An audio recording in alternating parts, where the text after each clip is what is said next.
अब यो भुइँचालो आएपछि त खान बस्न भने त्यस्तै हो हैन। कहिलेकाहीँ राहत आउँछ र यसो हल्का खायो, हल्का खाएपछि हल्का जान खोज्छ हैन। हल्का जान खोजेपछि टोयलेटमा गएर बस्न के पाएको हुन्छ। आमामा हो भुइँचालो आएर यो टोयलेटमा बसेको बेला त नुहाइदिने यो भुइँचालोले कस्तो भुइँचालो रहेछ। टोयलेट कस्तो बल्ल बल्ल अलिअलि खाएको पनि त्यसले बल्ल बल्ल दुःख गरेर झिकौँ भन त्यही बेला भुइँचालो आइदिएर हिम्मत भएपछि आम्ने सामने आएर मसँग लड्नु नि। त तल तल गएर के भइरहेको भुइँचालोले नामर्द भुइँचालो।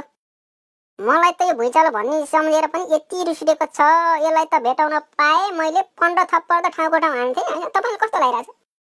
यो साले भुइँचालोले गर्दा मोबाइलको भाइब्रेसन बस्दा पनि भाग्नुपर्ने अवस्था भएको छ। धै जिन्दगी।